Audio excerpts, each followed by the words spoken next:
All right, let's talk about one of the most common and, let's be real, one of the most confusing parts of the English language. I'm talking about those tricky little 2- and 3-word verbs that are just everywhere. Have you ever wondered about this? I mean, why is it totally fine to say, call the meeting off? But if you say, call their friends on, it just sounds, well, wrong. They look so similar, but one works and the other is a total no-go. Well, that's the puzzle we're going to solve today. And here's our plan. First, we'll cover the basics of these combo verbs. Then, we'll meet the two main types, phrasal verbs and prepositional verbs. We'll figure out how to tell them apart, look at what happens when they have 3 words, and finally, we'll dive into the trickiest part, what they actually mean. Okay, let's jump right in. Part 1, English's combo verbs. Now, these aren't some dusty, obscure grammar rule. This is the secret code of how people actually talk, and you see it all the time, from casual chats to formal writing. So what are they, really?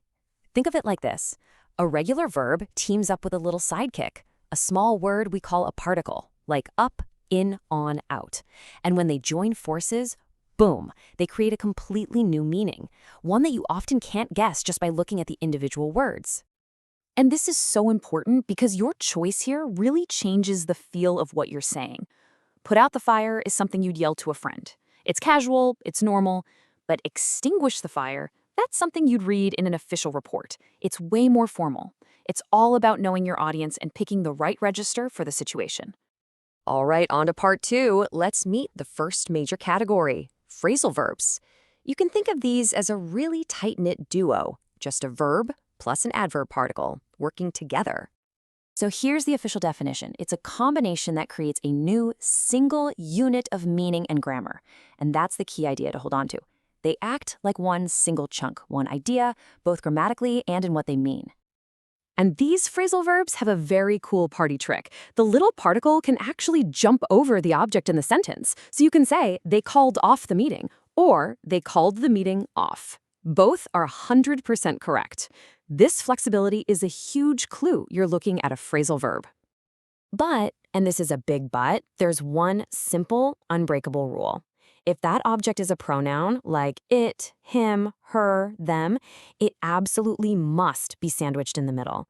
You have to say they called it off. You would never, ever say they called off it. That's a super common mistake, but once you know the rule, it's easy to spot. Okay, part 3, the prepositional difference. Now, these look a whole lot like their phrasal verb cousins, but they play by a completely different set of rules.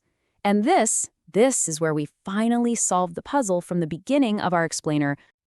A prepositional verb is a verb that's closely linked in meaning to the preposition right after it. But, and here's the key, they are not a single grammatical unit. They're more like close partners than one fused entity. The preposition is still its own word with its own object. Okay, this table right here, this is your ultimate cheat sheet for telling these two apart.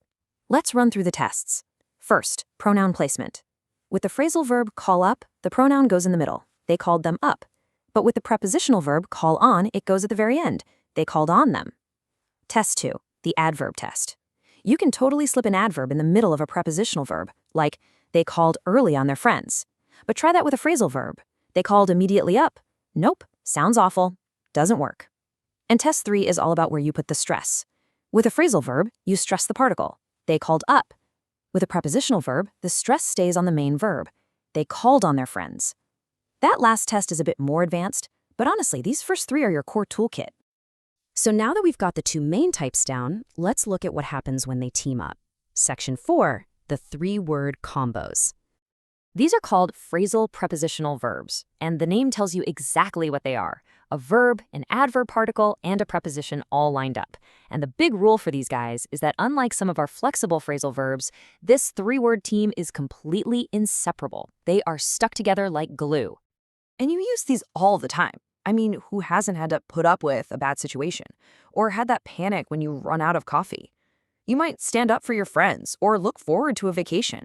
See, they're super common and they always stick together as a 3-word chunk.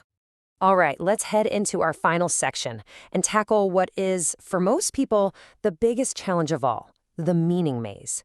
This is where we stop talking so much about grammar and start talking about pure vocabulary. You've got to think of their meanings on a spectrum. On one end, it's totally transparent or non-idiomatic. Water gets in through the cracks. Yep, in means in, makes perfect sense. In the middle, it's semi-idiomatic. Remember to put out the lights. Well, put is used figuratively, but out kind of implies making something stop, so you can sort of see the logic. But then you get to the far end, fully idiomatic.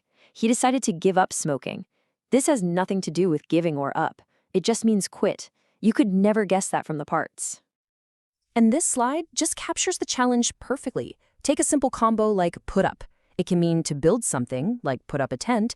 It can mean to increase something, like put up the fares. It can mean to let someone stay at your house, like I can put you up for the night. Or it can mean to provide money, put up the funds. I mean, that's 4 totally different meanings from the exact same 2 words. It's wild, isn't it? And this quote just hits the nail on the head. Once you understand the basic grammar patterns we've talked about, mastering these verbs stops being a grammar problem. It becomes a vocabulary problem. It's really just a question of learning what each specific combination means in context. So, here's the big takeaway. There is no magic formula. The only way to really get a handle on these verbs is through tons of practice and exposure. You just have to see them, hear them, and try using them. It's a journey of building your vocabulary, plain and simple, one combo verb at a time. So, I'll leave you with this to think about. What's a multi-word verb that you've come across that just totally blew your mind? One that took a simple verb you thought you knew and turned its meaning completely upside down. Because those little aha moments, that's what makes learning a language so much fun.